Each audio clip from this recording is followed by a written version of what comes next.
So Maria, at this stage, you're streaming it live and you're going to be recording as well? Yes.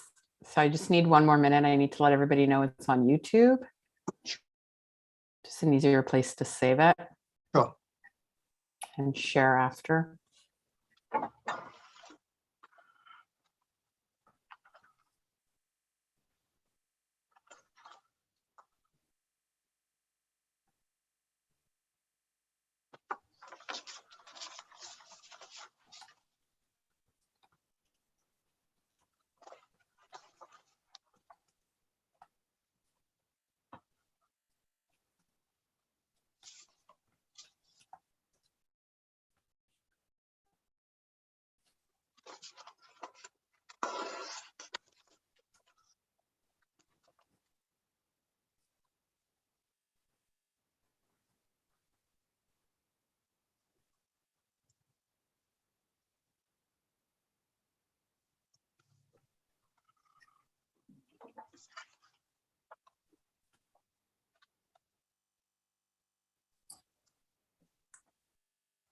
Okay, so we should get some people coming in now. We'll just wait 2 minutes. We have 16 people who have joined in. I want to say thank you to everybody who's come. I think, hi, Marion. There's Marion Burt. She just popped into the chat and said hello. Christian, I can tell you Dr. John is pumped to get out all this information. I think I can say that from experience. Hi, Corey. We've got Monica that's come in. We've got Janine, Doug Coles, Donald Graff, Daniel David, Corey Shard. Like, we're just starting to get people come in. We're going to start in about 2-3 minutes. I'm going to introduce Dr. John. I'll just go through for who's here right now. The plan is he will speak for 30 minutes.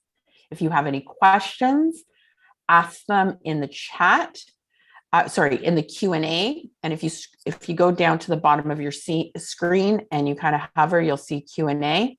If you want to ask Dr. John a question after he finishes speaking, just raise your hand and I will bring you in to ask that question.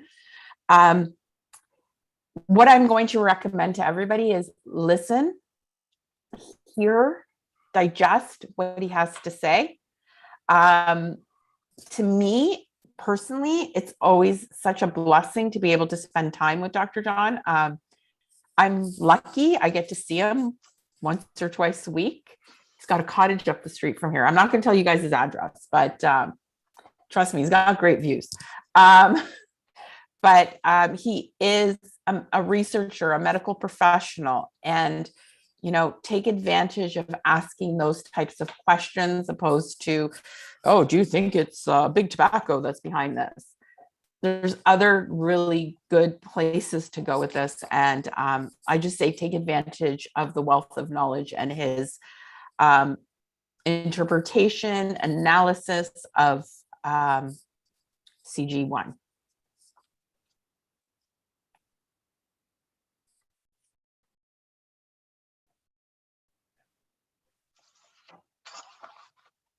Okay, do you want me to start? Let's give it 1 more minute and then we'll be good to go, okay? Okay, you're going to make me the co-host? Yeah, I'm going to make you the spotlight you and do that. Sorry, guys. Spotlight and make host. Change host.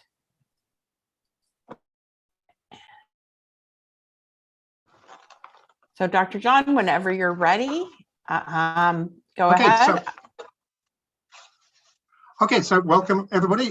Thank you all for coming. I think we've got a great audience today. So I think some people are going to be vapers, some people are going to be in the industry, there's some people from academia, there's some people from policy, and so we have a good range of people and you're all very welcome. Just want to make it clear that I have not been paid for this. This is just me speaking about something that I believe strongly about. As Maria said, it's going to be recorded. I'm going to answer questions at the end.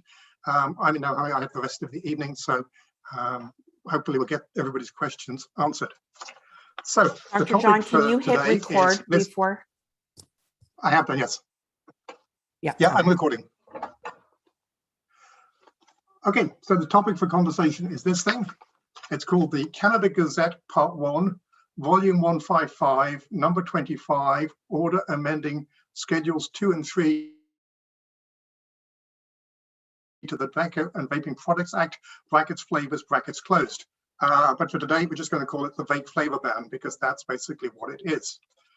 So this is something that Health Canada has produced because they are concerned about the number of teenagers who are vaping.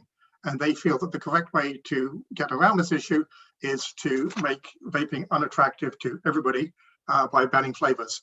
And so what this will do will ban all flavors except tobacco, mint, and menthol.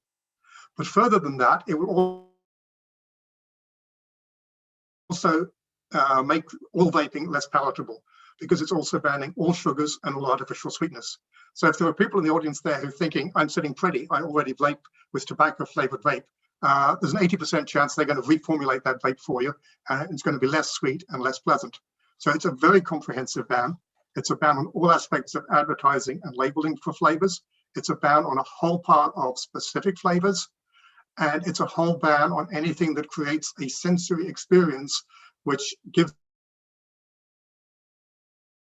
the impression of it being anything but tobacco, mint, or menthol. So Health Canada seem to be very proud that they have done more to ban flavors than pretty much anybody else in the world. This three-pronged attack they consider quite groundbreaking. The other thing to realize about it is this is not a new piece of law, so it doesn't have to go through the normal process that a law would go through of a first reading, a second reading, a committee stage, a final reading, and a royal assent. All this is it's a change to the regulations that are already present in the Act. So the legislative system for that means that they publish this Canada Gazette 1. They have a consultation period, which goes up until September the 2nd. After the consultation period, they will review it and think about what's been said in the consultation period. And they're expecting this to be early next year, they will then make a decision. And it's quite possible at that stage they'll say, okay, we're just going to go ahead with this as it is, in which case there will be 180 days and then it will become effective.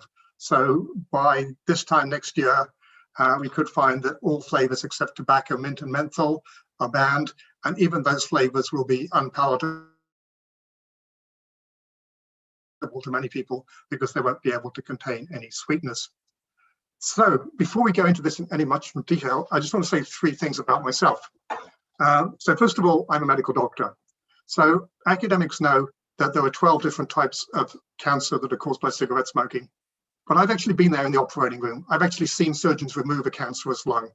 And more importantly, I've seen the patient afterwards. And it's pretty awful to see somebody who's a heavy smoker now struggling to breathe on just one lung after their surgery. And again, the academics know that there are 20 types of diseases that are caused by cigarette smoking. One of these diseases is peripheral vascular disease, which can end up causing amputations. So I've been in the operating room many times when the surgeon gets the saw out, chops somebody's leg off, puts it in a garbage bag and hands it to the nurse to dispose of. And I've seen those patients post-operatively too. And normally when I see them, they're in a wheelchair and they're pushing themselves out into the hospital parking lot because they're continuing to smoke, because that's how addictive cigarette smoking is. The second thing I want to know, with people to know about me, is that I'm a Libran. Obviously, I don't actually believe in astrology, but I do self-identify with the sign of the scale. I believe in balance, I believe in equity, I believe in fairness, I believe in the rule of law. And on that basis, some of the stuff that's in this Canada Gazette really quite offends me. And finally, I'm a scientist. Not only do I have a degree in medicine, I also have a degree in medical science. So as far as is possible, I try and follow the science, I try and follow the data, and I try to guide my life by what I think is the truth. That's not always easy, and the truth sometimes changes, but I try my best to follow the data. So if I thought that this was a piece of legislation which was going to reduce cigarette smoking, then I would support it. But I don't think that, and I don't support it. So what's up with this document? First of all, I'm going to give Health Canada credit for a couple of things, and then after that, I'm just going to spend the rest of the time rubbishing them. I'll give Health Canada credit because nowhere in this document do they talk about an epidemic of teen vaping, and nowhere do they claim that vaping causes alley or popcorn line. So they have some common sense, but they do a lot of things wrong. So the first thing they do wrong is they overestimate the risk of teenage vaping. And this is quite fascinating because they begin by saying, we don't know the long-term health consequences of vaping, which is a bit of a dereliction of duty on their part because modern vaping was invented in 2003. It's been around in North America since 2006. And Health Canada made it legal in Canada in May of 2018. So they really should have some opinion about how safe it is by now. But if Canada doesn't have an opinion, we can look at Great Britain. In Great Britain, they have about 1.5 million people who have been vaping for more than 3 years without much in the way of significant problems. So they have a solid history of a large number of people vaping in the context of a national health service where there's a reporting system for adverse events. And as most people here know, Public Health England and the Royal College of Physicians in the UK have both said repeatedly that they don't think that the risk of vaping is likely to exceed 5% of the risk of cigarette smoking. So Health Canada could quite easily have gone with that figure, but in fact, they don't comment on that figure at all. They don't mention it. What they did instead is they went to 5 academics that they'd spoken to before and asked these people, what do you think the relative risk of cigarette smoking and vaping is? And they came up with the idea that vaping had about 20% of the morbidity and mortality associated with cigarette smoking. Now, Health Canada doesn't actually say who the experts were, but I've been able to track them down, and I've been able to email 3 out of the 5 of them. Turns out that all 5 of them are really smart people. They're all professors, and they all have PhDs, but their PhDs are in psychology. There isn't a single toxicologist in this group. And secondly, of the 3 that would speak to me, none of them can produce any evidence in favor of this 20% figure. They just say, no, we don't know. One of them says, I believe Public Health England, I think 5% is the right figure. So it's almost beyond belief that Health Canada, based on unidentified experts producing opinions without any written report, have decided that vaping is 4 times more dangerous than Public Health England thinks it is. And on that alone, all their modeling, all their experimentation, all their fine figures just fall to pieces. The second way in which they overestimate the risk of youth vaping is that they give the impression that youth vaping is just going up and up. So the charts they publish are these ones, where in each age group, each year, vaping has gone up and up. But you'll notice they only go up to 2019. They don't give the 2020 data. So overall, in the 15 to 19-year-old age group, this year, vaping actually went down. It was only a small decline from 15% to 14%, and it may be because of COVID, who knows? But the idea that vaping is going up and up all the time is just not true. We may actually have reached peak teen vape. The other thing is that these are figures for kids who vaped even once in the last 30 days. And to be honest, I'm not particularly worried about these kids. If a kid vapes, at a party a couple of weekends a month, I don't really think that's a huge problem. So teenagers, they experiment with all sorts of things because it's tough being a teenager. And they do a little bit of alcohol, they do a little bit of weed, they do a little bit of vape, they do a few caffeinated drinks. And provided they do those things in moderation, and provided they don't upset other people, and provided they do them reasonably safely, I think it's totally reasonable that adults and parents just kind of take a blind eye to it and say, well, yeah, kids will be kids. This is what happens as kids are growing up. So the people I am concerned about are the people who are vaping every single day, because if you vape every single day, it's possible that you're addicted to nicotine. So how many people are in the 15 to 19-year-old age group are vaping every day? Turns out it's about 2%. And of those two people, one of them is actually somebody who's already addicted to cigarette smoking and is now vaping as an alternative to cigarette smoking. So he's doing something which is either 5 or 20 times safer than cigarette smoking, depending on who you believe. So I'm not worried about that person either. So my worry gets down to the 1% of 15 to 19-year-olds who are regularly vaping, who have never smoked cigarettes. And that's a relatively small group to be concerned about compared to the 500,000 adult vapers who are using vape as a way of quitting smoking. So we have to keep these things in proportion. The third way in which they overestimate the risk of teen vaping is they assume that teens who vape will go on to smoke cigarettes. And that's simply not true. there is a thing called common liability. So if you're a kid who likes to experiment, you're going to experiment with different things, right? And if you experiment with vape, then you're probably going to experiment with other forms of nicotine. And you're going to try both of them because, you know, they're similar things, in the same way that if you're somebody who wants to try alcohol, you may try one of these fancy coolers that the kids like, you might try a little bit of wine, you might try your dad's whiskey, you're going to try a whole range of things. And while we're talking about alcohol, alcohol kills way more teens than vaping does. And the thing is that nobody's talking about banning flavors in alcohol, because I'm sure alcohol is one of the, I'm sure flavor is one of the things that attracts kids to alcohol. So if we're going to ban flavors in vape, then maybe we should say all alcohol should only come in vodka flavor.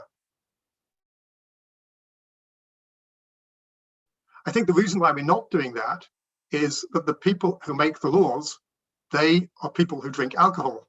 And by and large, they're not people who vape, and they don't have friends who vape. So they're quite happy banning stuff for people that they don't know, that isn't them, it isn't their friends. So certainly there is this thing that the kids will experiment with both things. But if you have a cigarette and a vape, and you know how to use both of them, which are you going to use? Which is cheaper? Vape. Which is safer? Vape. Which is more convenient? Vape. Which is more discreet? You can do it without other people noticing? Vape. Which can you use without risking burning anybody or setting anybody on fire? Vape. So if you're a kid and you have access to both these things, why would you carry around a whole packet of cigarettes that you can't sit on, that you can't get wet, as opposed to a little vape? You can stick that in your underwear, you can put it in your pencil case. Parents aren't going to notice this, they're not going to know what it is. Parents sure as heck are going to notice this, and they're going to know what that is. If someone in a room is vaping, probably the other people in the room may not notice. If someone in the room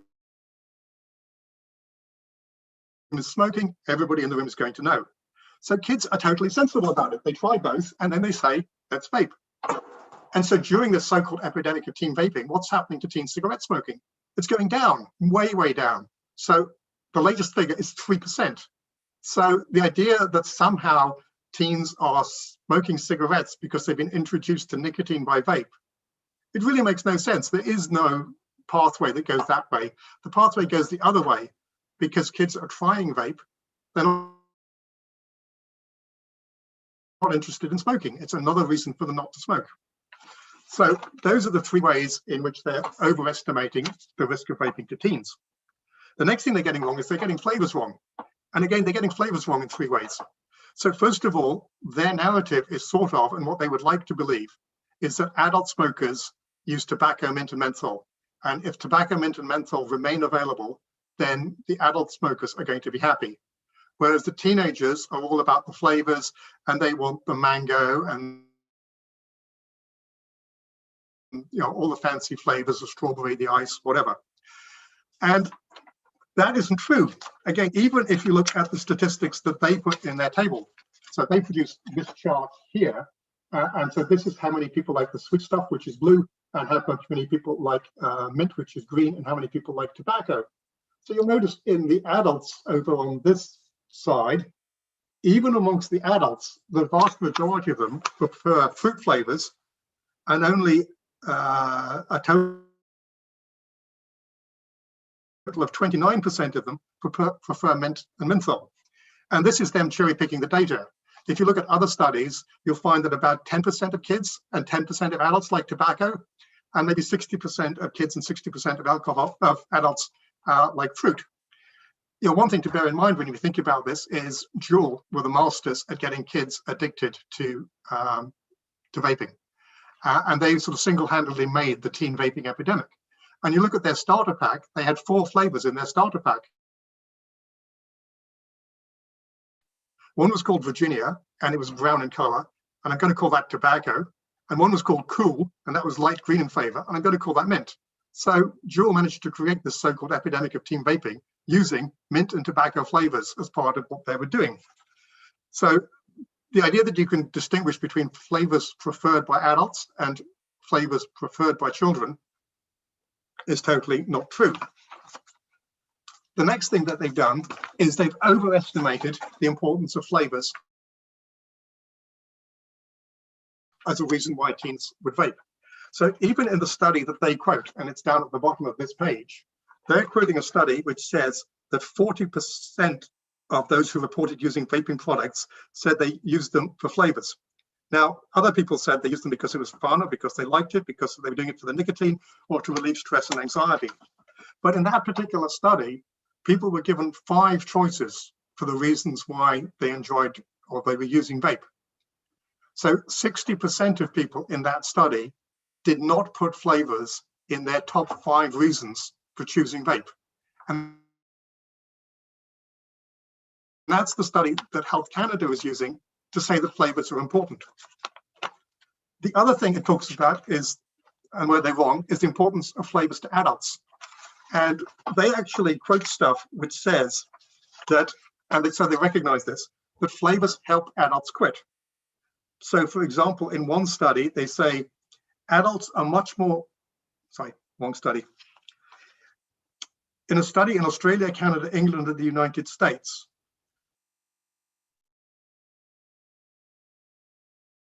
those who were using sweet flavors were more likely to transition away from cigarette smoking and quit cigarettes than those who used tobacco flavor. So when they are quoting a study which says that non-tobacco flavor helps adult smokers quit, in a paper in which they're trying to make the argument that we should ban sweet flavors and only allow tobacco flavors, it's completely crazy. They're destroying an argument. And it's interesting, they actually admit that they don't know what they're doing.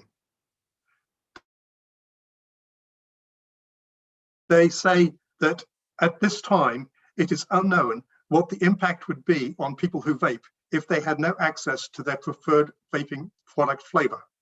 So they're pushing this through when they admit they don't know what the effect of this is going to be on the roughly 500,000 Canadians who are currently vaping as a way to stop smoking. Now, the thing is that, again, if the Canadians don't know, they could have looked at the English or the Americans. So there's been studies in both of those countries in which they've asked people, what will you do if you don't have access to the flavor that you like? And in both those countries, people say, I'll try and find a way around the flavor ban. I'll try and make my own. I'll go back to cigarette smoking. And then their fourth and least popular choice is I'll quit vaping. So all those things are dangerous. You know, the whole EVALI thing was caused by backstreet illegal vaping products for cannabis. And so we're now going to get into the whole same situation with people making backstreet illegal flavors to go in their vape. And the other thing is that if they wanted to know what's going to happen when they ban flavors, there's a couple of things they could have done. They could have looked in San Francisco. So San Francisco County put in a ban on vape flavors. And there's a study which shows that as a result of that, or after that, smoking in that one county went up by 30%. And in all the surrounding counties that didn't have the ban, it didn't go up. So pretty clear evidence that if you don't allow people to vape with the stuff they like, they'll go back to cigarette smoking. The other thing they could have done is they could have looked at Nova Scotia. Nova Scotia has had a ban on vape flavors since, I think, April of last year, so well over a year. The anecdotal stuff that I'm hearing is that since that happened, cigarette sales have increased, and also that they're bringing in illegal flavored vapes from Kentucky. Now, that's just rumors that I'm hearing, but I think Health Canada seriously needs to study the effect of the ban that was already in place in Nova Scotia for over a year before they start making a national ban. And I think they're just derelict in their duty if they try and push ahead with this without studying what's happened in other provinces. Okay, the next thing that they're wrong about is dual use. So several times in this document, they say that people who are dual users of vape and cigarettes don't get any benefit from vaping. And that just defies common sense, right? So if you have somebody who normally smokes a pack a day, and instead of doing a pack a day, they do 10 cigarettes and they do half a pod of Juul, something like that, you have to say that that is going to be a health benefit. Now, it's not halving their risk, but it's going to be better than doing nothing. It's going to be better than smoking all the time. Now, the data around this is quite complicated and it's quite controversial. And dual users cover a whole range of things, from people who mainly vape and occasionally smoke, to people who do half and half, to people who mainly smoke and occasionally vape. The other thing is, it's probable the cardiac risk of smoking applies even if you only smoke a small number of cigarettes. So even 5 cigarettes a day is bad for your heart. But in terms of the cancer risk from vape is about 1% of the risk from cigarette smoke. The secondhand smoke from vape is virtually harmless, particularly compared to secondhand cigarette smoke. So it's totally wrong to say that there's no health benefits to doing a half and half approach. I don't recommend that people do. My main problem with people doing a half and half approach is that if you still have cigarettes in your house, if you still have lighters, you still have ashtrays, it's too easy to slip back into cigarette smoking. So for people out there who are still mixing their vape and their cigarettes, I really strongly urge you to find a way to overcome whatever obstacles you have to go to 100% vaping and 0% cigarette smoking, because that's the safest thing to do, and that's the way you're less likely to relapse into cigarette smoking. So they actually say that they don't care if people who are currently doing half and half go back to full-time cigarette smoking because they don't find the vape products that are now available acceptable. They say they weren't getting any benefit from being a half and half people, so there's no loss if they now go to cigarette smoking. And amazingly, in their business plan, they have this phrase, which I can't actually believe that they ever, I don't understand how they got this published in their own document, where it says that as far as businesses are concerned, the businesses who are both doing tobacco and vape will benefit because of substitution of tobacco purchases from dual users who would go back to smoking, and whose smoking would continue to smoke instead of switching to tobacco or menthol products. So clearly they're actually admitting here that they expect that this legislation is going to result in dual users switching back to smoking exclusively. They also talk somewhere else about this causing possibly a 10% reduction in the rate at which cigarette smokers switch to vaping. So they're totally acknowledging that what they're planning to do is actually going to increase cigarette smoking, which is really kind of bizarre. So how could they possibly have got to this situation? Well, there's a couple of things.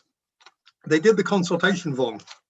And when they did the consultation, they listened to people who are ignorant and stupid. So if you look at what they say about the consultation opinions they got,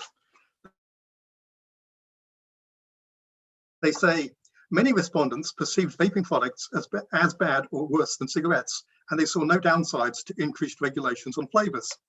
I'm sorry, even Stanton Clance, like the most rabid anti-vaping person that people in this room have heard of, he has told me that he believes that vaping is only 75% as risky as cigarette smoking. So anybody who thinks that they are equally at risk or that vaping is the more dangerous really has not been paying any attention to the science, and we should pay them no heed whatsoever. They also said some respondents report that young people understand less harmful, meaning that their e-cigarettes are safe. And I think that's just demeaning to our young people. I think young people can understand there's a difference between less harmful and safe. The other thing is, that they said other people felt that smokers who were serious about quitting could do so without flavors. Many were indicated that the evidence supporting the effectiveness of vaping products for smoking cessation is mixed or poor, and that people who smoke should rely on proven quit methods.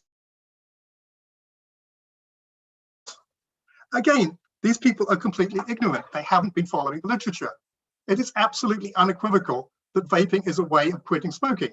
There's basically the randomized controlled trial by Hayek proved that conclusively. And it demonstrated that you're, I think, 87% more likely to quit smoking if you used vaping as a way to quit smoking than if you used traditional nicotine replacement therapy. So again, the people who are saying these things are idiots, and Health Canada shouldn't be listening to them. Also, it's very disrespectful, I think, to the people who are still smoking. There's, was it 4.6 million Canadians who are still smoking? And these are people that a couple of decades of quit lines of Zyban, of Champix, of nicotine replacement therapy has not touched. These people need something new, and they need something different, because what we've been doing so far hasn't worked for them. And to be fair, these people are more difficult people, I think, because a lot of them are underprivileged or disadvantaged in some way. They're the racialized communities, they're the indigenous people, they're the people with health conditions, with chronic pain, with mental health conditions. They're people that have long-term unemployment. They're people for basically nicotine is their only pleasure in life. And to try and get nicotine away from those people is probably going to be impossible. And so what we have to make sense of is a way to give these people a less harmful form of nicotine, something that will give them the nicotine they crave. It'll give them the boost that they need. It'll give them something that they can enjoy that will help them get through their lives, but it won't kill them because it doesn't contain any tar. So you would think that maybe when Health Canada was listening to the consultation, one of the things they might do is they might listen to the experts. So this is what the academics said, and I'm quoting, academics' opinions were divided between those who saw benefit in further restrictions, those who had no specific feedback on flavors, and those who felt that further restrictions would be detrimental to helping adults to switch from smoking to vaping. So there we have it. There is no expert scientific consensus on whether this thing is a good thing or a bad thing. And yeah, what we've learned through COVID is you have to follow the science. And usually as more data and information comes out, the science becomes concrete and we know which way to go. At the moment, Health Canada is saying the science is in flux. There are some people who say yes, some people who say no. So why the heck press on with this at this stage? Let's get the facts clear, and then we can act when we know, what the whole when we have the whole data. The other people they should clearly be listening to is the vapors, right? There's this old adage, nothing about us without us.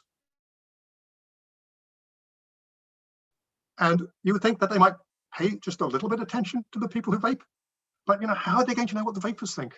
Well, there is this little matter that somebody who may be on this conference call organized a sort of campaign, and they got 23,000 vapors to send in postcards saying, flavors help me quit. So Health Canada does have that information. So what did it do with that information? Well, first of all, it can ignore the fact that 85% of those people said that they used non-tobacco, non-mint flavors. And it ignored the fact that they said frequently, many of them, that they hated tobacco flavor and they wanted to get away from tobacco. The whole point of vaping was to get tobacco out of their lives. What Health Canada did is they ignored that and said, if we exclude these 23,000 people, 66% of people are in favor of the flavor ban. My God, how can you do that? I mean, that just, it's just beyond belief. We're supposed to live in a democracy. We're supposed to have people's opinions count. I talked to this once to Dr. Pipe, and he said, this is all anecdotes. When you have 23,000 anecdotes, that's data, and you can't just dismiss it. So they were wrong on the consultation, and then they were wrong on the regulations. So in here, they suggest 5 different types of regulation. So option 1 is status quo, right? So that's fine. Then there's a vape flavor ban. Then there's a strong vape flavor ban. Then there's a very strong vape flavor ban. And then there's an extremely strong vape flavor ban. Those are the 5 things they have in their toolkit. The only thing they have in their toolkit is vape flavor bans. And you can have it in mild or strong. That's it. They don't really talk about anything that they could do more in the way of enforcement of the existing laws, because it's already illegal, depending on the province, to provide vaping products to people under 18, 19, or 21. And those laws really aren't being enforced. And if you sent a few people to jail for repeatedly selling vape to underage people, I think that would actually get through, and that would actually protect people. The other thing is that they haven't looked at the options that are happening in other places. So what's happened in New Zealand and what is happening currently in Ontario and British Columbia, and what's going to happen in Saskatchewan, is that they're banning flavors in convenience stores, gas stations, places like that that are not age controlled. And they're allowing the sale of flavored vaping products in adult-only convenience stores. So adult-only specialty vape stores, right? And so these are stores where you have to prove ID to get in, and it's where the people who run the stores are going to lose their license if they make a habit of selling to underage people. So that seems to me, if you want to balance the risk, if you want to protect children, while at the same time allowing adults access to something which is much, much safer, but still pleasant and enjoyable in the terms of a fruit or mango flavored vape, a dessert flavored vape, that seems to me the logical way to go. And I don't even know why we're even seriously considering any other options. So that's basically what I have to say about the regulatory impact analysis statement. I think it's a pile of rubbish from beginning to end. It's full of its own contradictions. There are all sorts of very complicated modeling that it produces, but it's really no point even considering that modeling if it's based on the wrong premises. You know, in computing, you have this thing garbage in, garbage out. If you begin by vastly overestimating the risk of vaping based on this unsupported evidence of 5 unnamed academics, then everything that you do following that is going to be rubbish. It's all, you know, what lawyers call what is the fruit of the poison tree. So not much point in doing that.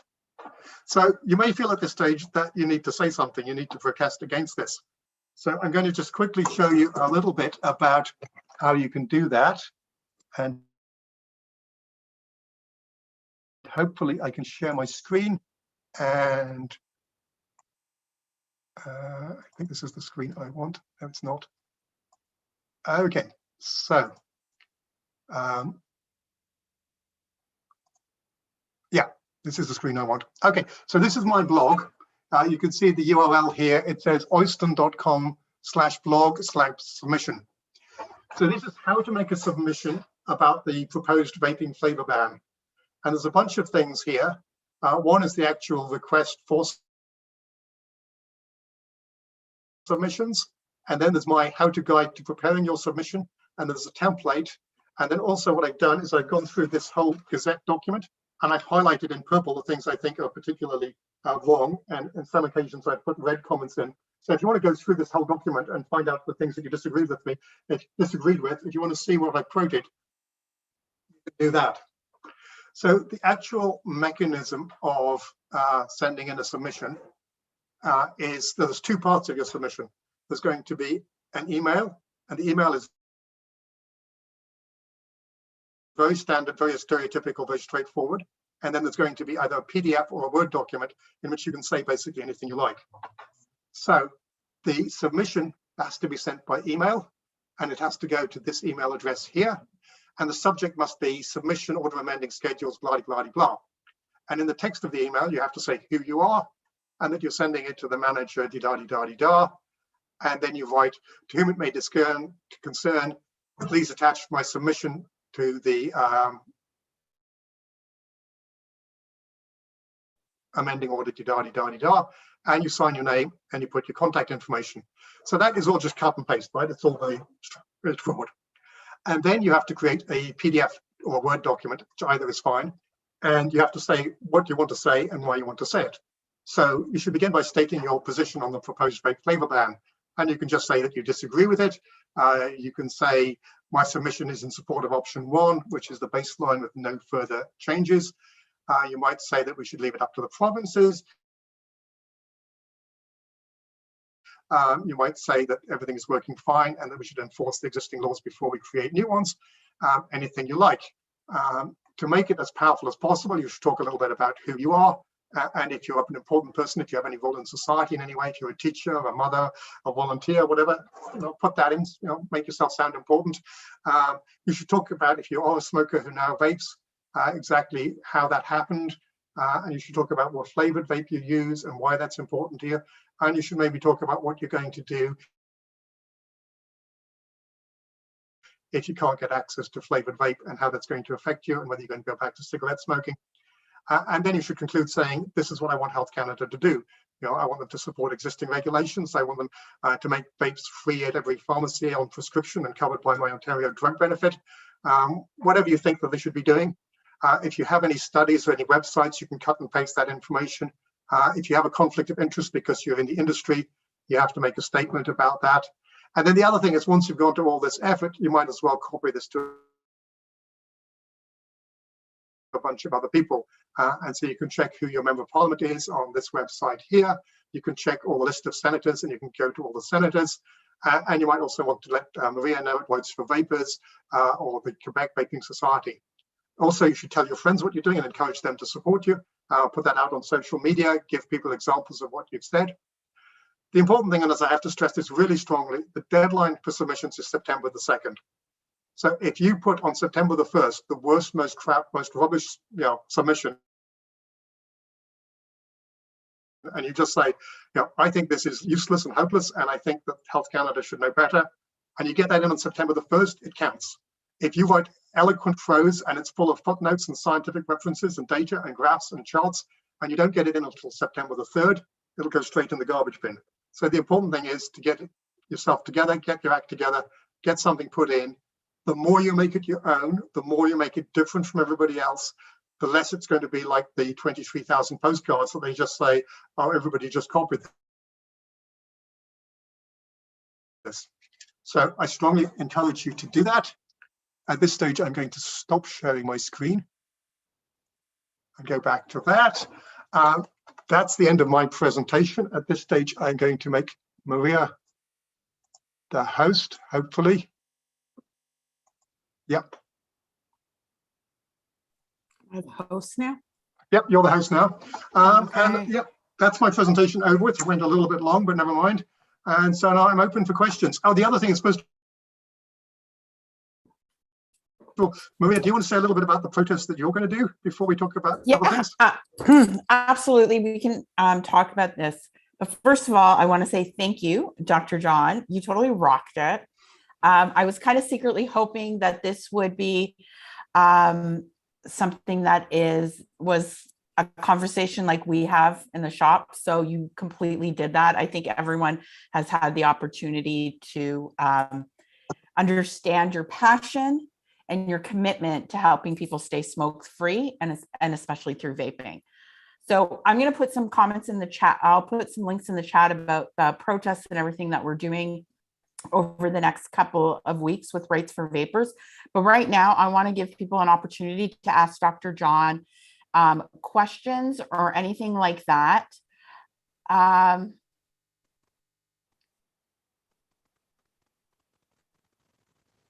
I'll address some questions that we shared here. So here's the thing, if you want to ask a question, put it in the Q&A or the chat. If you would like to speak your question, just raise your hand and I will bring you in and unmute you. I said this at the beginning of the chat. Dr. John is a scientist. He's a doctor. I don't want to say former doctor because I figure once you're a doctor, you're a doctor. You can't forget what you've learned and you can't take away your experience. Ask him any questions about the regs. Dig deep into like his analysis of it, especially when it comes to anything that's important to you. And we will start. Anyone have their hand up? Any questions?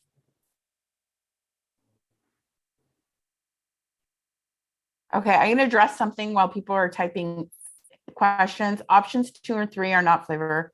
Someone said, why did Maria? And I'm not sure. I can't recall if we said, and Rights for tell everyone that on the last stream was September 3rd. Now it's the 2nd. Is this actually? Yes, it is the 2nd. We made a mistake. Alan, we made an error. Hopefully, thankfully it wasn't, we didn't say September 30th. But we did make an error if we did say that, and I apologize. It was more, how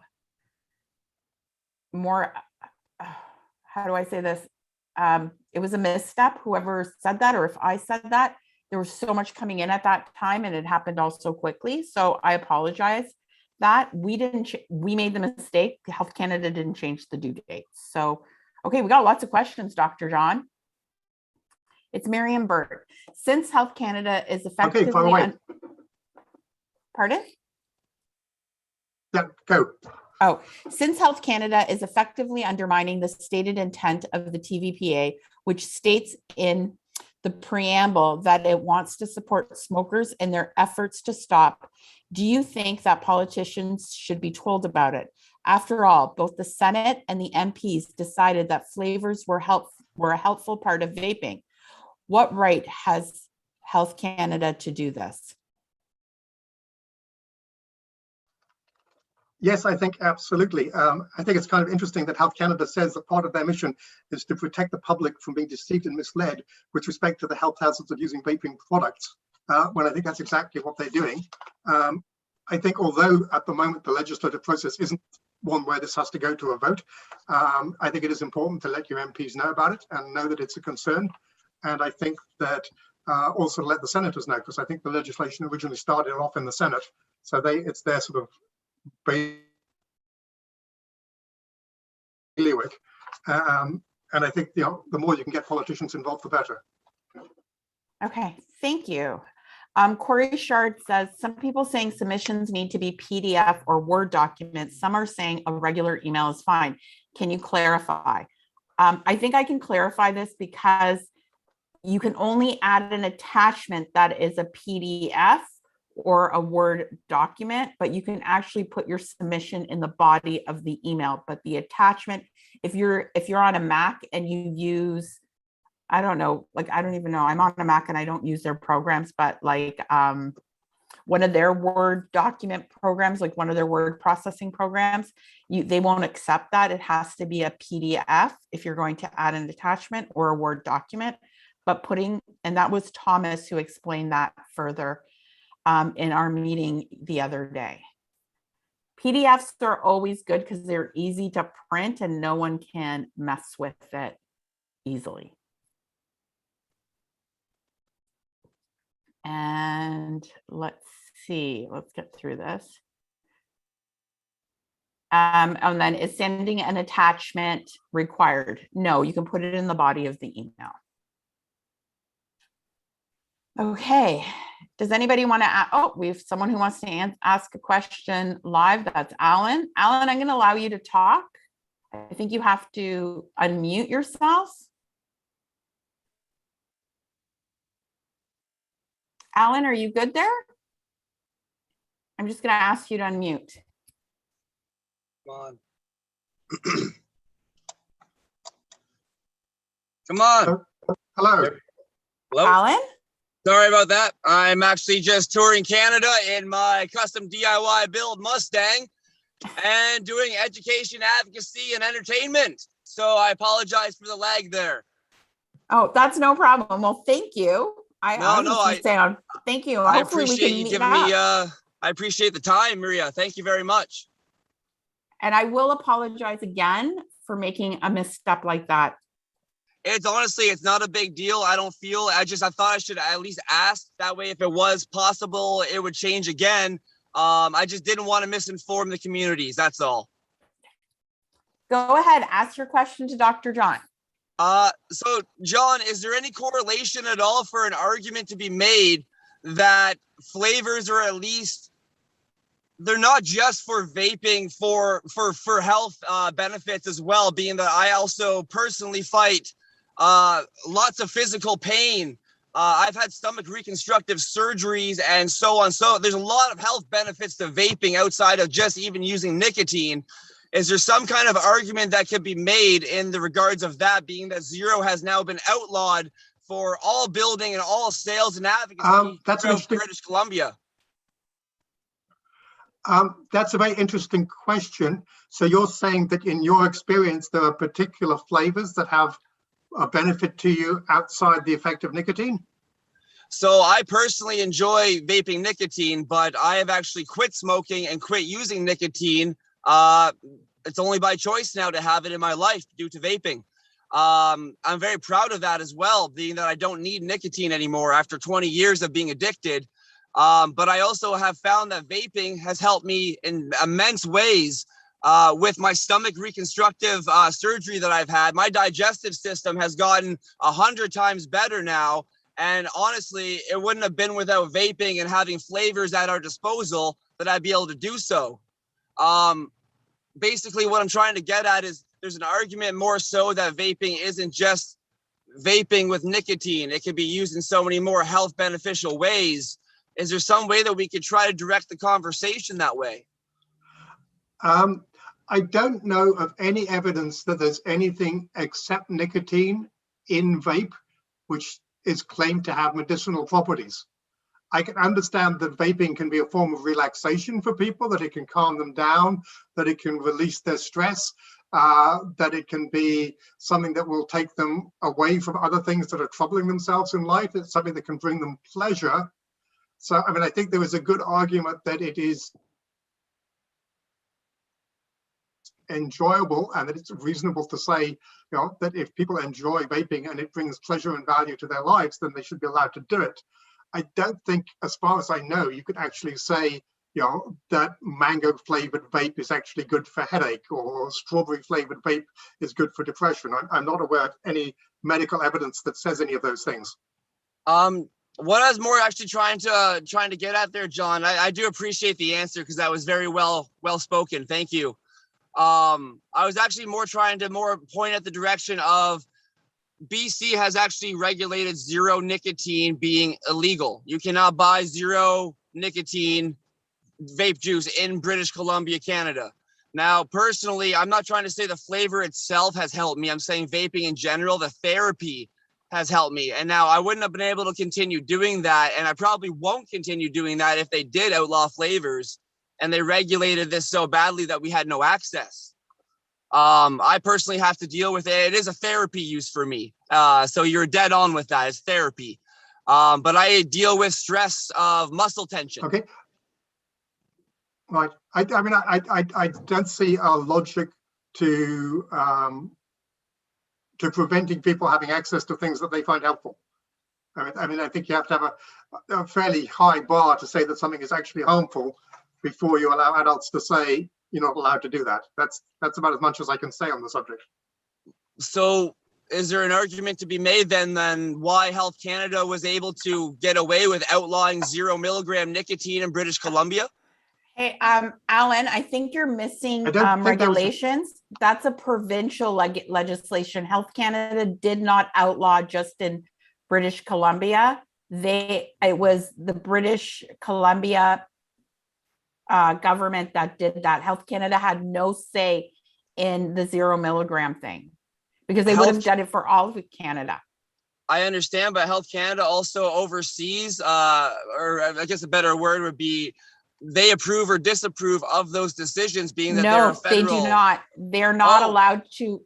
I'm just sharing with you. If Health Canada does something, they do it for all of the country. It would be an easier. I think you should talk about, personally, I think you should talk about how vaping has helped you and share your story, because that's really important. But I do believe, and I will find you the contact who to reach out to British Columbia about the 0 nicotine, 0 milligrams, because that is your most effective tool to get there. And I do have your email. And now I remembered you asked this question, but I know I'm saying this, but I know there's others on this call, and maybe reaching out to someone like Daniel David, who understands this, or Thomas Kersop. Health Canada has no say in the provinces. That's why they keep saying age, we're going to leave it to the provinces, right? They give a very high level kind of age restriction, and provinces can go heavier. Okay. I do appreciate that answer, Maria. Thank you. You're welcome, but share your story on your submission. That is a really good story. Oh, I definitely am. And I've got petitions and everything, handbills, that I've been giving out across Canada. I'm actually on my way. I'm 3 days away from being back in Toronto area. Okay, fabulous. We'll stop by Port Hope. I'm going to mute you because we have a couple more questions. Thank you. And I'm here Monday through Thursday for sure. No, thank you so much. Thank you, Alan. So we have Taryn.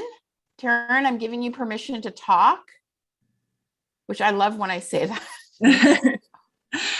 I just had a question about the 5 unidentified experts. I believe you said all 5 were psychologists, and I was wondering whether you had any background as to why they were consulted to begin with, if they specialize in youth psychology, or what's the justification for this? Okay, so they were people who were consulted on the nicotine flavor ban, so the nicotine ban. They are all legitimate experts in things related to tobacco control. One of them is actually a medical doctor. They all have PhDs in psychology, however. And of the 5 of them, 2 of them have never answered my emails. One of them says he can never remember Health Canada asking him this question. One of them says 20% would be the upper limit of the risk factor, but she doesn't have any data to support that. And the other one says, yeah, I think Public Health England is right, 5%.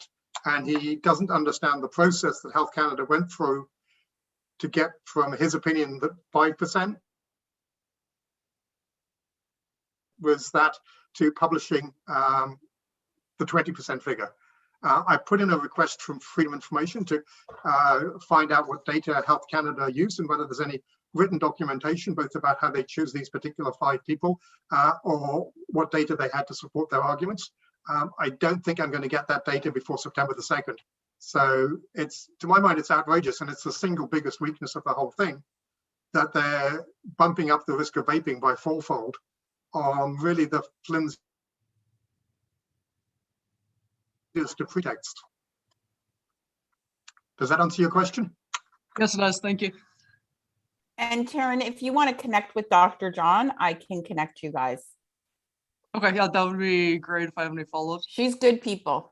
Well, I mean, everybody on this call is good people, but like, okay, I just sound nuts.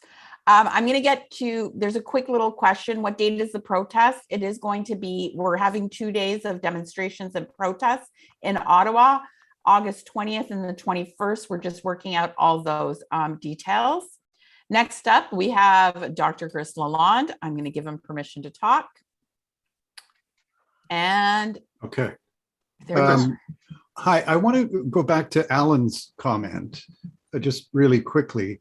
I agree, John, that vaping, nicotine or no nicotine, can offer some kind of psychological relief for former smokers that would be helpful and healthful to them. But there are other benefits of nicotine use. For instance, I think in Alan's case, there's some good evidence about irritable bowel syndrome. And I don't think it much matters the route of ingestion of the nicotine, but the nicotine certainly helps. And there are other health benefits to nicotine that I won't go into. But I want to go back to 2 things. One, this 20% morbidity and mortality, I agree with you, that's pulled out of the air, utterly unjustified. And it's being used as, we got to crank up the potential of harm, right, in a way that's frankly deceitful in my mind. The other is the giving themselves the sort of policy power to regulate things that create some palatable sensory attribute in the future. Well, I mean, we all know taste is subjective. So are they going to have a panel of sommeliers who are going to vape all the new flavors and decide what's palatable and what's not? I just think that's policy overreach in spades. So that's all I wanted to say. And thank you, John, and thank you, Maria, for putting this together. You're very welcome. Oh, thank you for your You're comments. welcome. As far as Alan is concerned, I think he was saying that he was now using nicotine-free vape. I agree that there was a whole pile of interesting stuff about the benefits of nicotine, sort of warding off Alzheimer's and protecting you from Parkinson's and helping you concentrate. So there's a plus side to nicotine. But as far as I know, his specific question seemed to be about other aspects of vaping and other parts of flavors aside from nicotine. Fabulous. What was I going to say? Oh, we have some questions on YouTube. I don't even know. Oh, I know. This is crazy because I went live on YouTube. So let me figure this out, and then I'll get to the questions in the chat. It's Gordon Locke. I heard that tobacco companies add chemicals to cigarettes to increase their addictiveness. If true, is this relevant to the discussion? Yes, they do. They've done a whole pile of things. They've genetically modified the tobacco plant to increase the nicotine yields. They then add a whole pile of chemicals to it. So the way in which this is relevant is that cigarettes are very carefully engineered to be addictive. So there's absolutely no doubt that cigarettes are addictive, and they're addictive because of the nicotine. But they're addictive because of the nicotine in the environment of cigarette smoke with all the other chemicals that are put in there. Some are just by chance because that's what happens when you burn tobacco leaves, but other things are controlled by the tobacco industry. And so where it becomes important is the question of how addictive is nicotine in vape. And that's a very contentious issue. If people use nicotine in other ways, if people use nicotine patches, nicotine gum, hardly anybody gets addicted to nicotine in those formats. So the addictiveness of vaping, of nicotine in vape, is very much up for debate. it almost certainly exists, but it's almost certainly less than the addictiveness of nicotine in cigarette smoke because of the other chemicals and the environment of cigarette smoke. Does that answer your question? I think it would answer his question because that was very detailed. It answered questions that came up. So you answered, Okay. you gave me things to think about and then you answered them. His last part of the question is, I'm British living in Austria. Is it worth for me to make a submission? I think the submission is open to everyone. You don't have to be like a Clive Bates or Pelosi. Did I get his name right? To make submissions. Everyone's opinion. If you have something relevant to share about your experience of vaping, I think the more the better. Personally, I appreciate that it seems like the whole world is here helping us. And so yes, absolutely make your submission. I don't believe, at the end of the day, it counts. Andrew Thompson in the chat, he has a shameless plug for Can I just go into that a little? Sorry, can I just go into that a little bit? Yeah, so I think that everybody who wants to make a submission, everybody has an opinion, should do it. The more that you can make it seem that your opinion matters, the better. So if you are a Canadian citizen, if you are a Canadian voter, then say that. If you have some academic standing or some training, you should say that. If you're a mother of 10, you should say that. I think anything that says, I am a real person and I am important and you should listen to me, no matter what part of your life it comes from, you should put that in. Thank you. So Andrew Thompson has a link in the chat at 7:42, 7 minutes and 42. A shameless plug. If you guys want to buy some of his swag, I'm just going to throw it out there because he's got a great blog and he writes quite a lot. Miriam Burt, I didn't state a preference for an option in my submission, although I think I made my views quite clear. Do you think that this would invalidate my entry at all? So in the instructions that I got from Christina, who wrote this for the Quebec papers, she seemed to think that it was quite important, but I really don't think it is. And if you look at the actual official submission page from Health Canada, which is linked in my blog, it doesn't actually say anything about that. So I think as long as you've made your position clear, and it's not hard for them to know where you stand, I don't think it really matters exactly how you phrase yourself. Okay. Kevin Tucker, does propylene glycol have medicinal qualities? Yes, it does. And this was an interesting thing that I looked into briefly at the time when there was a big issue about COVID and vaping. And there was a time when they were actually putting propylene glycol into the air in fever wards, in places where there was a lot of infection going around. And they felt it was somewhat helpful. This was back in, I don't know, the 1930s, before they had antibiotics, before they had very much else to throw at things. So there is at least a suggestion that it has some antibacterial and perhaps antiviral properties, but it's not really used for that purpose anymore. But it is a common part of other medicines. It's commonly used as something to dissolve medicines in. Thank you. That was nice. So this is Monica. And thank you, Monica, for sharing this because it is personal, but Monica shared that I had no idea about the nicotine effect for IBS. No wonder I haven't been able to go lower than 6 milligrams after 5 years of vaping. Chronic pain too, though. So it seems that she's finding benefits from the nicotine.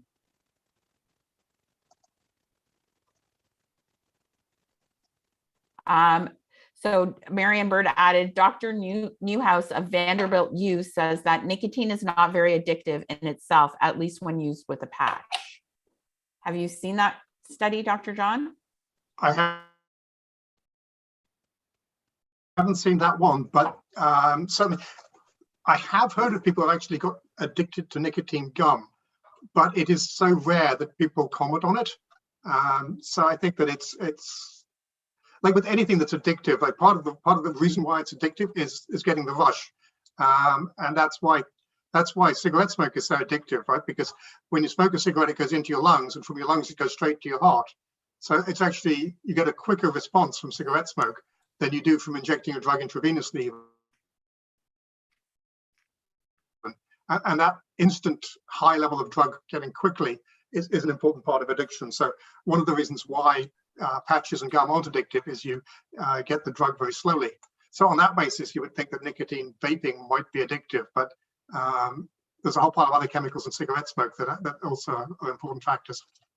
Okay, we have a question statement from Janine Thompson. Health Canada's mission statement includes that it is the department responsible for helping the people of Canada maintain and improve their health. Can this be challenged, highlighted as clearly they're admitting a flavor ban will likely force many adults to return to smoking? It flies in the face of Health Canada's mission statement. Agree, I agree. It's hypocrisy at its finest. Yeah, and it's quite fascinating because Health Canada has this goal of 5% smoking rate by 2035. And the Ontario Tobacco Research Unit has done an analysis and said that everything that Health Canada is throwing at the problem at the moment, in terms of plain packaging,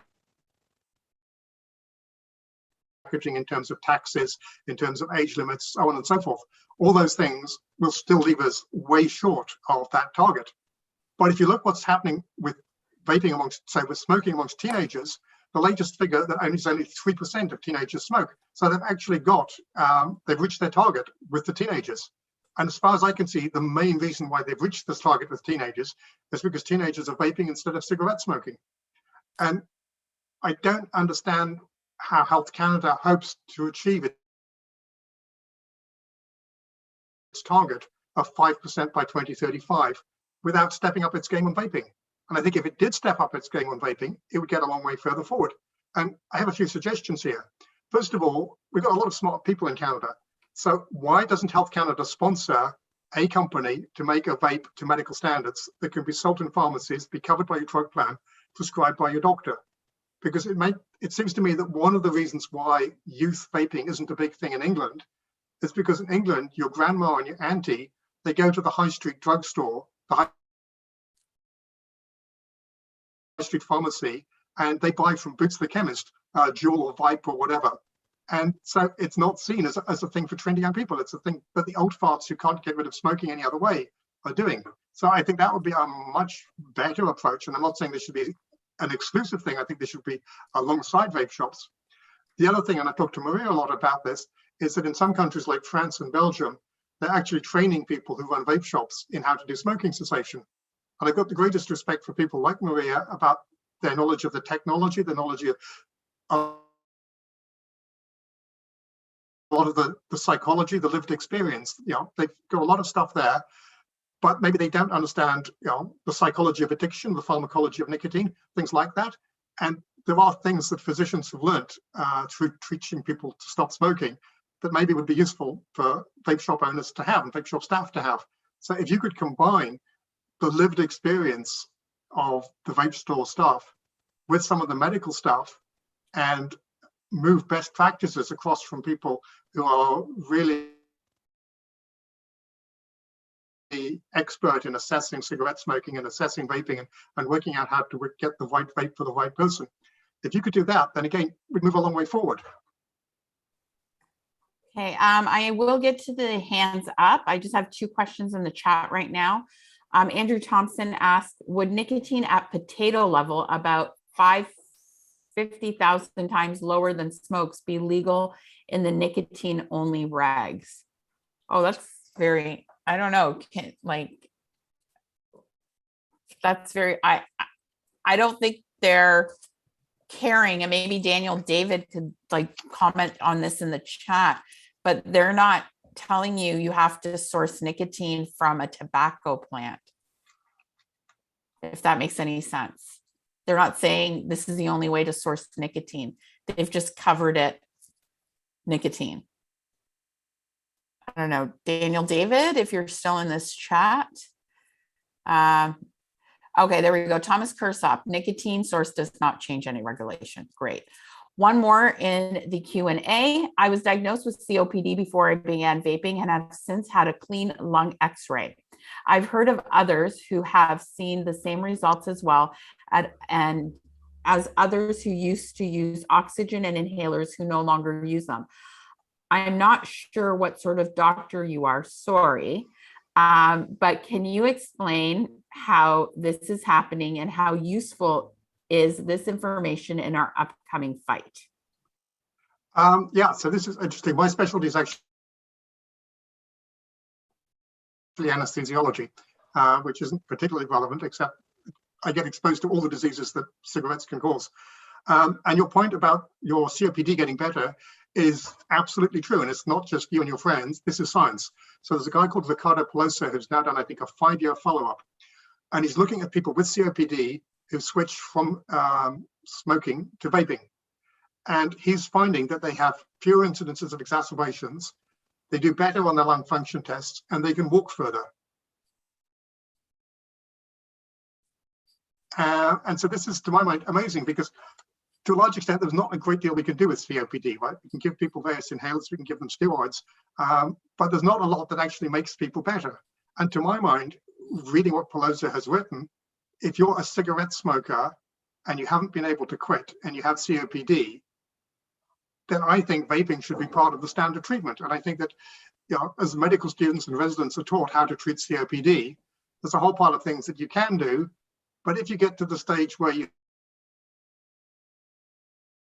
have someone who's still smoking, and despite all your best efforts with nicotine replacement therapy and Champix and whatever, you still can't get them to quit, you should get them to vape, because to my mind, vaping is a treatment for COPD in smokers. And it just annoys me that that message isn't getting through to the rest of the medical profession. Yes, Dr. John, can you share with them, share the story about the email you sent to like the 500 doctors? Yeah, so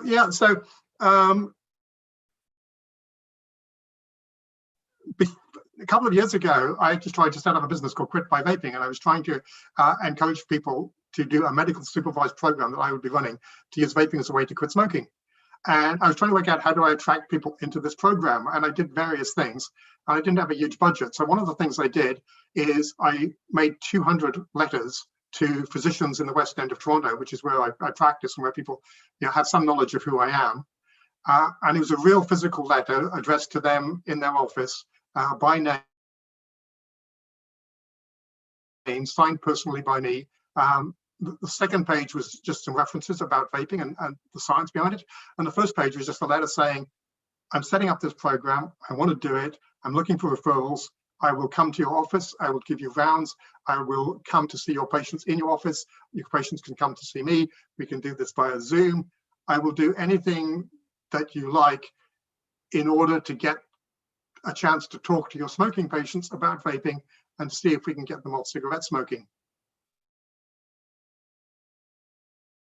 Sent that out to 200 physicians and got not a single response. Nobody even complained about it. You know, like if I got a letter back saying, you're full of hot air, go away and don't ever speak to me, that would have been something. But I got literally not a single response out of 200 physicians.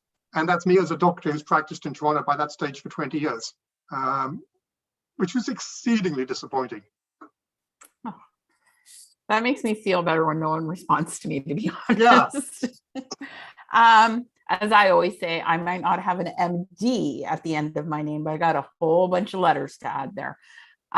Marian Burt, I'm going to allow you to talk. You'll just have to unmute yourself. And if you want to ask Dr. John a question or say something, go right ahead.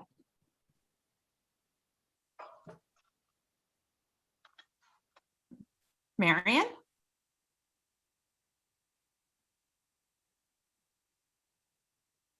I don't think we can't hear you, Marian. I don't know if you're saying anything. It doesn't seem Can you hear me now? We can hear you now. Okay. My earphones seem to block my voice. Okay. No, I actually put my hand down, but I'll use the opportunity to thank you very much, Dr. John. I have really, really enjoyed this. What I did in my submission, and it just is, well, I told them about, you know, I'm this ancient old crone living on, you know, living on my pension and my history, and and how I'm going black market and all the risks of that. And then I advised them to start listening to experts and not to people who don't know anything about it, or who are financed by the pharmaceutical industry or the tobacco industry. And I tried to shame them, but you think that would work? At least it's an opinion. That's about it. Okay, thank you. You know what? I don't think you should add the word at least. It is your position.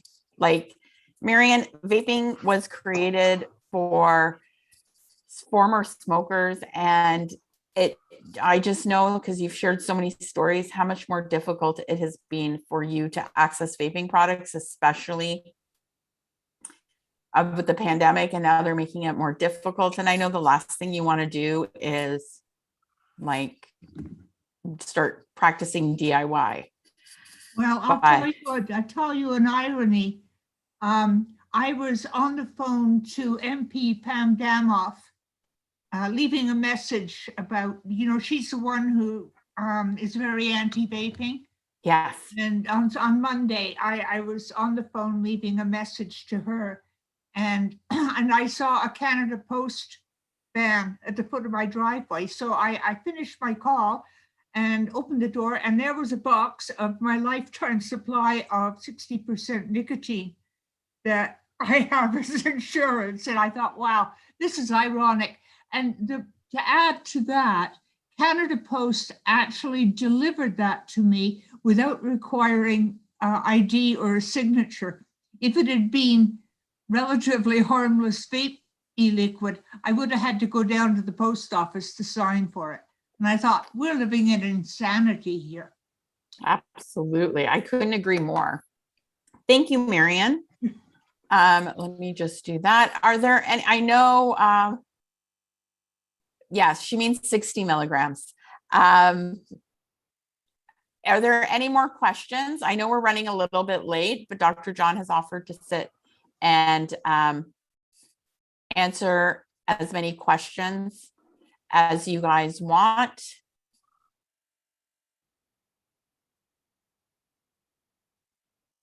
Let me see here. I just, first of all, just going to say this now so I have an opportunity. I'm going to say it again. Thank you, Dr. John. I know I've rebranded you as Dr. John, the vaping doctor. I hope you don't mind. I'm so happy that you did this. I just feel that you're actually, in the office, in the shop. So I appreciate it quite a bit. I hope that everyone has taken something out of this. This video will be on YouTube. You can share it. Dr. John's going to add it to his blog as well. A couple of things. There is a tool that was created to make things easier.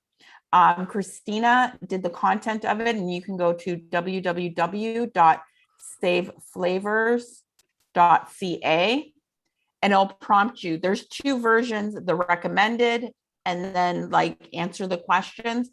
You can take what you're learning from Dr. John's blog and then use the recommended, which will create a longer submission for you and help you fill everything out. Take some time. Jason Flynn, if you can get those x-rays, and if you can get the x-rays and get all those people that have told you that vaping changed their life, get them to submit those stories. You can mail your submission to Health Canada, mail them your lung x-rays. There's nothing wrong with that. Now, you guys can follow Dr.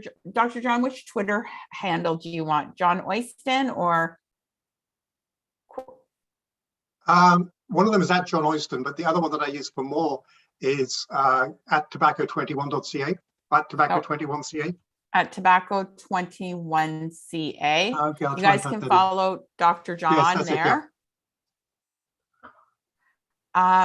I want to say thank you to everyone coming to our second webinar. I know the first one was much longer, lots of different things. And thank you to everybody that filled out the survey. We want to keep doing these. Follow Rights for Vapors, show up. There's a list for the tour that we're going to. We're going to hit 29 ridings in 29 days. We want as many people out there. If you guys can get Anthony, Anthony C wants to know, why does he want to raise the age to 21? Okay, that was another campaign that I had in the States. It's been a very effective campaign, started in Hawaii and California. And there's a good argument that if you can delay the age at which people start smoking, they're less likely to get addicted to nicotine. And so in the States, the age used to be 21. And then with the Vietnam War, they decreased it to 18 and then now put it back to 21. And that is a bit of a movement in Canada. It's actually happened in PEI. Just because of brain development, there's a reasonable argument to say that access to vape, cannabis, and cigarette smoke should be delayed until the age of 21.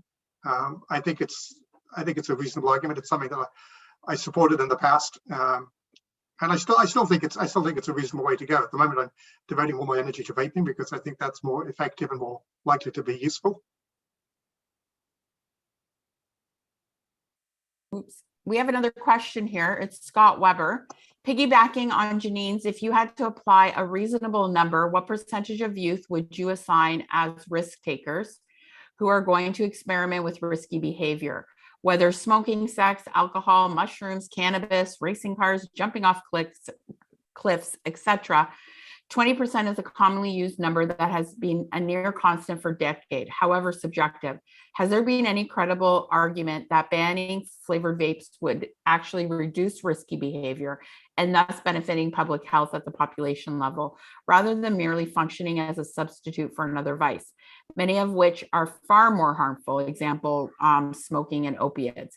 If the population of risk takers can be expected to stay consistent, a strategy focusing on harm reduction seems to be more likely, if not only way to actually produce the greatest health benefits at the population level. Is harm reduction being given its due consideration by Health Canada? Scott Weber, Vape Society USA harm reduction advocate. No, clearly harm reduction isn't being given its due. I mean, this is exactly the opposite of harm reduction. This is,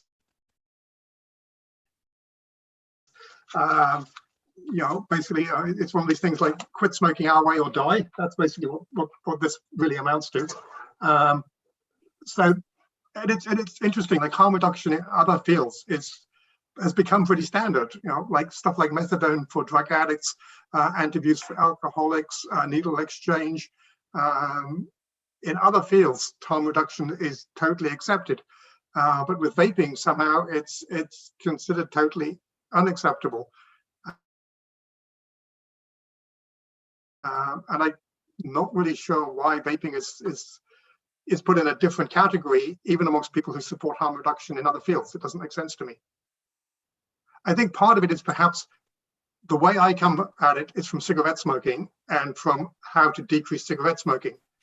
I get the impression that a lot of people in public health almost view this as a different, new and additional challenge. They view vaping as another bad thing that kids do, and it's an addition to cannabis and drunk driving and texting while driving and all these things. So I think they see it as an additional thing as opposed to a replacement thing.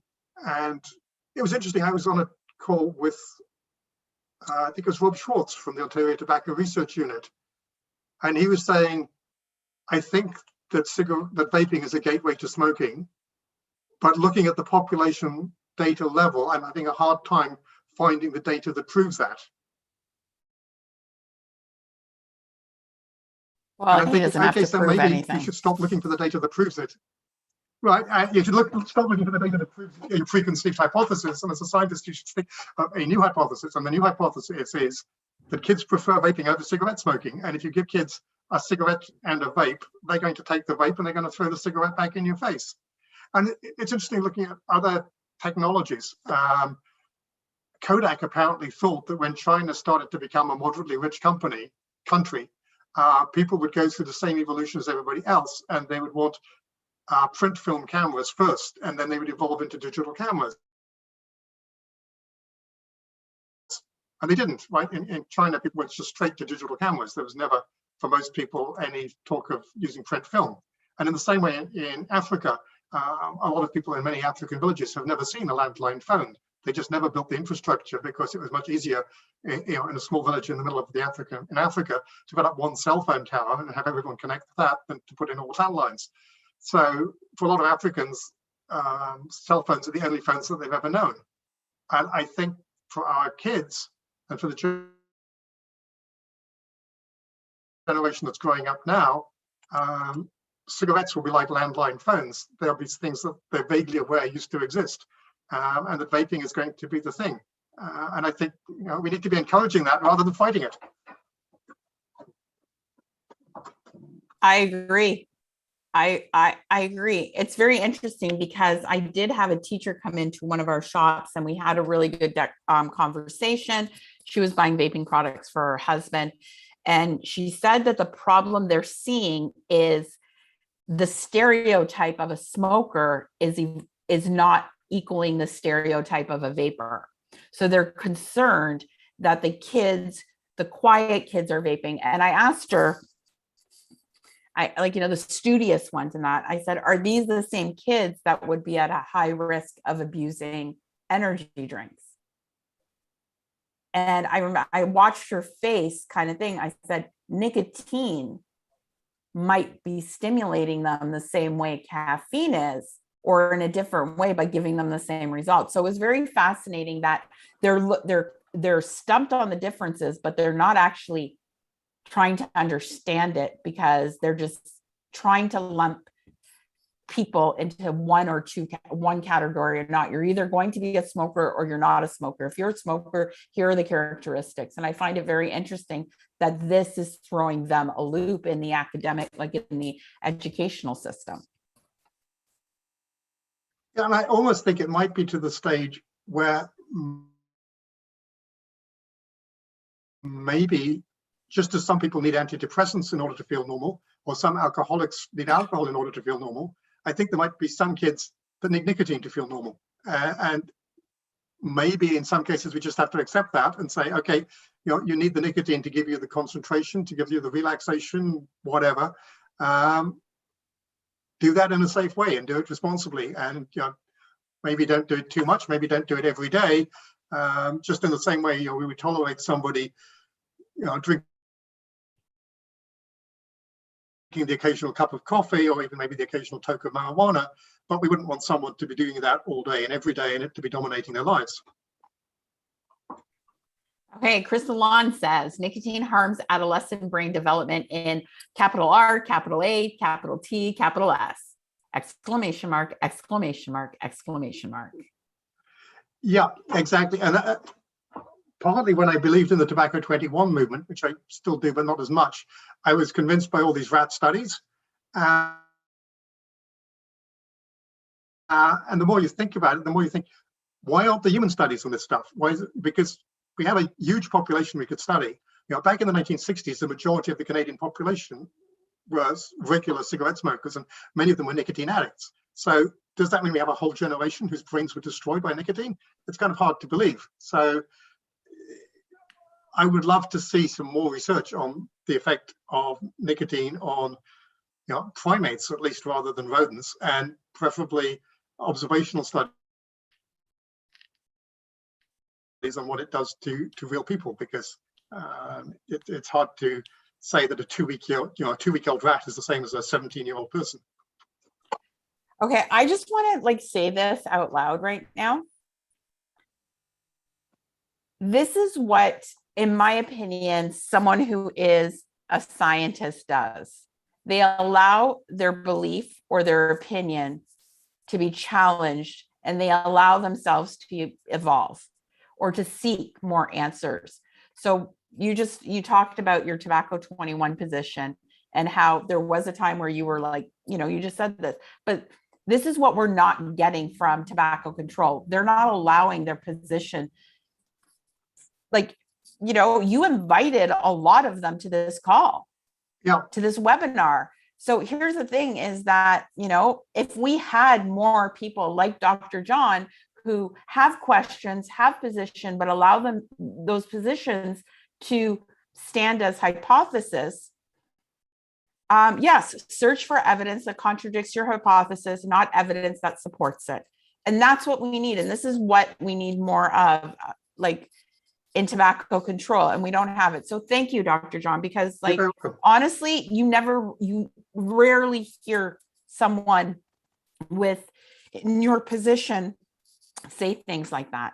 So anyway, I say thank you. It's a big deal to me. I mean, it's not like I have like a laundry list of doctors I hang out with or anything like that. And Janine said, considering all the available data, info, Royal College of Physicians, Public Health England in favor of vaping, how can Health Canada not know about this info? Are they choosing to ignore the evidence, or is there something nefarious going on? Well, I say nefarious. Thomas Christoph answered, Health Canada knows. They're under pressure from NGOs. I don't know what an NGO is, but I'm thinking non-governmental organization. Oh yeah, the body parts. I'm quoting Chris Lalonde, the body part orgs, yelling in their ear, you need to yell just as loud in the other one. And that's what we're trying to do. We're trying to give you guys tools. We can't tell your stories. No one can tell your stories. No one can tell my story as well as I can tell my story. No one can tell your story as well as you can. And Health Canada needs to hear them. And the more stories they have, there has to be people in there that will get affected by the stories they hear. So just start writing, and it doesn't have to be perfect. It's your story. And when you put your heart into it, and when you just tell the truth, it can't be shook. It can't, there's no one can try and poke holes into it, because this is your story going from going from needing oxygen to not needing oxygen. That's your story. They can't prove you wrong. You have the proof. Just share. I can't say this as much. Share, share, share. Safeflavors.ca will help you kind of take all this and take you step by step. Just do this step by step, a little bit every day till September 1st, because you want to submit it September 1st to get in on the September 2nd deadline, and do it. Guys, I'm putting my submission in, and my last one was just like, I'm so sick and tired of being called a tobacco company. And you know, and I talked about the customers, and I talked about how I got into vaping, and that's all I did. I did not pull a Thomas Christoph and write, that's not me. I don't have that capability, but I'd rather write something I'm capable of than not writing something at all. I hope that inspired one person to write. Yeah. So maybe just to wrap up, because I think we've probably finished all the questions and stuff. So the important thing is to recognize that Health Canada, they kind of live in a little bit of a bubble, and we can't knock on the door and demand to speak to people. They are answerable to their own chain of command. They are answerable to people like you and to me. Also, they have a real fear of being sold a bill of goods by the tobacco companies. You know, they've had so much, tobacco companies have lied to them so often and so many times that anything that smacks of tobacco company involvement, they are really scared of having anything to do with. So there's kind of a moat there that we have to get through. And the more people make submissions, whether it's short or long, whatever it is, whoever they are, just have to get the sheer volume of stuff getting into Health Canada, and to call them up on the things that they've got wrong, to call them up on the things that I've suggested to you where they're really not following the science, to point out that, you know, they admit that there's no consensus. They admit that they don't know what's going to happen to adult vapers. You know, they're wrong to say that that vaping is 20% of the risk of cigarette smoking. They have, if they want to claim that, they have to produce data. So there's a whole pile of ways where we can really attack with them, because to be honest, this is such a piece of rubbish that there are so many places where you can use the stuff that's actually in here to pull it apart. You know, the figure that they've come out that 40% of kids say that flavors are the reason why they vape. That means 60% don't say flavors are the way they vape. There's so much ammunition in here that you can use to pull the whole case apart. Okay, I just want to say we started off with 28 people attending the seminar or this webinar. We have 28 people that have stayed an extra 33 minutes. That's like amazing. Thank you. I'm saving the chat. This will be on YouTube. I've already uploaded. Dr. John is recording on his end. And I think that is it. Everyone's saying their thank yous. If you have any more questions, we're going to send out a survey, and I think on Tuesday. Let us know if there's someone else you want to be inspired by. If there's some kind of topic that you want to know. I'm doing these after work. That's why they're at 7 o'clock. We'll try and do an hour. I just want everyone to have the opportunity to get what they need and share and make this as inclusive as possible. So again, thank you to everybody who showed up, and a special thank you to Dr. John for doing this. You rocked. You were amazing. Thank you. And I hope everybody is as pissed off at Health Canada as I am right now. Channel that anger and write your submission. Okay. Bye, everybody. Bye. Bye. I think I'm just waiting for everybody to thing off. So Maria, what's happening in BC? This business about banning 0% vape? Yeah, they've already banned 0% nicotine, but I think if you reach out to Sam or Daniel David, they can go through that a little bit more. I'm trying hard to think about what the logic would be for that. So kids don't get hooked on flavors. I don't know. There's a couple of people still here. If anybody wants to chime in on that, let me see, who do I have here? I don't know if someone can chime in. If you can, explain to Dr. John the 0 milligram. Oh, here we go. No chance of short fills.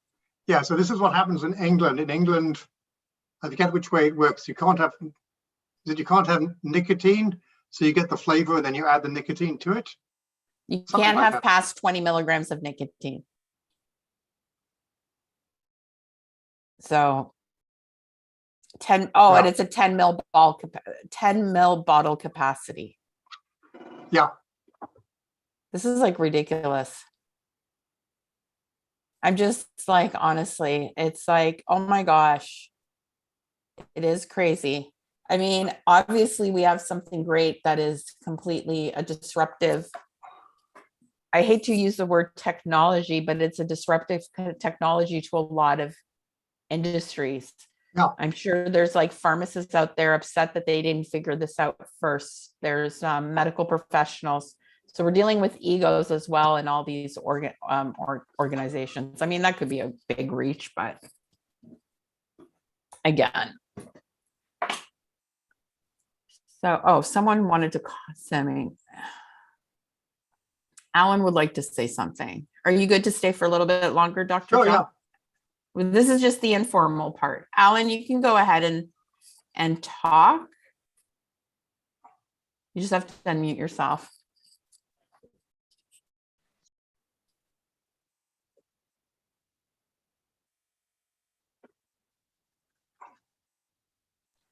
Hello? Hello again. Oh, I'm so sorry. My phone is just so fickle. I just wanted to chime in there because I guess there are a few of us still left. I'm not exactly the person of knowledge to be speaking about this, but I have been touring for about the last year now, advocating throughout BC. I'm actually from Ontario, and what I've witnessed firsthand, because I wanted to go out there to build zero juices to be able to inform the communities and help them. The reasoning for it was actually directly for children. The safety of children is what I was told.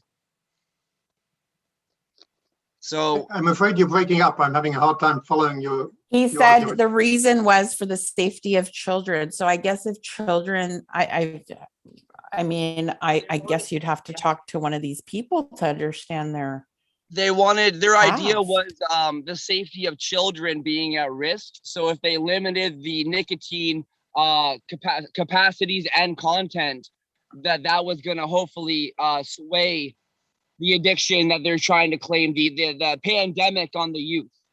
But unfortunately, they did that in BC and I'm pretty sure Nova Scotia over the last year, but it solved nothing. And now they're also attacking our flavors.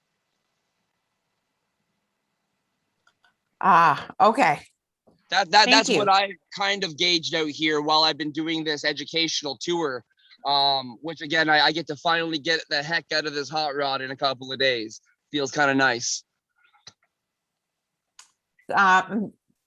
Well, you enjoy the trip. You're lucky to be able to Well, enjoy and Maria, it. since I have you actually directly in conversation here, are you? Did you mention there earlier that you were actually located around Port Hope? I'm in Port Hope. Well, then I think you have my email. I'll go ahead and I'll try to reach out to you because I'll be driving right on through, and maybe we should have a coffee. Well, you can have a coffee inside of the shop. So you have to bring them. But yeah, email me. Let's not take anything away from Dr. John's. Okay. Exactly. Okay. I'm Thank going to call you. it a night now, I think. Yeah, I think we can call it a Yeah. night. Thank you. Yeah. Did you pause the, well, we have it on YouTube too. So Okay, as a I think backup. as soon as I made you the host, then my recording, I think, will have stopped. So I'll see if anything I've got. It's all on YouTube. I have no idea at this point, but I had a backup for YouTube. Okay. Good night. Okay. Good night. Good night, everybody. Thank